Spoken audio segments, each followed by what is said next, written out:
Well, here we are testing the video autofocus of this TTArtisan 40mm f2 on my A7 III. So let's jump out the frame and see how it fares, focus, breathing, etc. Now, of course, this is an older body, but this lens is coming in at £159, $168 retail on launch day. So yeah, you're more than likely not using it with the latest and greatest, most expensive Sony bodies.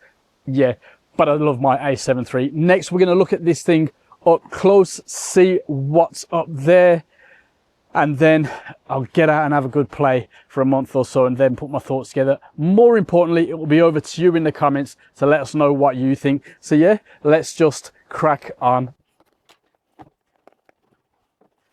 As usual, warranty manual and the good old silica gel. And that is... yeah, lot. It's a dinky thing. Real nice and metallic. That is actually quite nice. Oh, I do like that. It's quite, let's feel that. Aperture ring is nice. Manual focus ring is fine. Snap cap. Tell you what, not too bad. You do have the USB-C port for firmware updates there. No weather sealing. Let's just check the weight. 161. So there we go, 161 with all the bits on, 144 without. Now, of course, 40mm focal length, 57 degrees angle of view. Glass wise, as you can probably imagine, not a lot. 7 diaphragm blades, 9 elements in 6 groups. Aperture, lovely clicks, as we said, f2 to 16 and then A. That is a really, really nice. That's nice, that is. Very surprised. Close focusing, 40 centimeters, 52mm filter thread, and that is all we need to say about the specs. You can read it for yourself, but we can see what it's like on my A7 III. Let's get on with the samples then.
I love the feel of this lens. I think it's almost a perfect fit for my A7 III. The aperture ring is a treat to use. The manual focus ring gets the job done.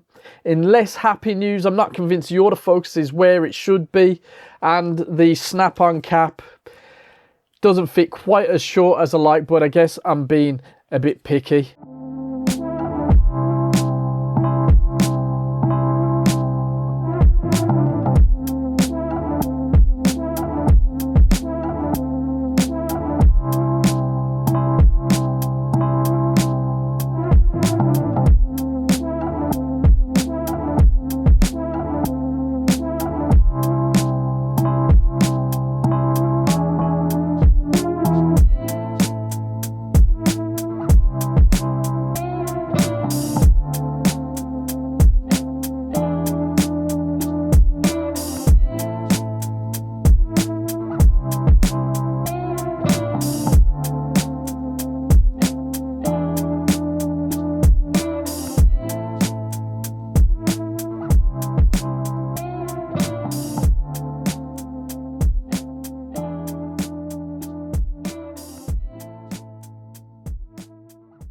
Sharpness is quite good in the center, wide open, and not bad at the edges.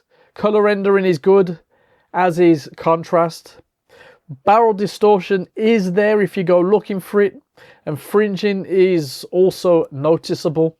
Vignetting clearly present, but for the most part, ghosting and flare are pretty decent for the most part, that is. Finally, that personal one, bokeh, not bad. Imperfect specular highlights, but it's not offensive, and actually some fairly decent smooth fall off areas. The best image quality then is around f5.6, and then things go off after f14. Overall, I'm quite happy with the image quality considering the price, which we'll talk about next.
As we said in the introduction, the launch price is £159 or $168, and at that price, for me, it's a win. Yes, the IQ isn't perfect, of course, but it's very usable, and if you're not a pixel peeper, you can really put this to good use even on an older Sony camera. Now, when you get your hands on it, we need to hear your opinion, and while we're at it, what do you think TTArtisan need to bring out next? That's that then. Nice and simple, decent little win. Take it easy, and I'll see you in the comments.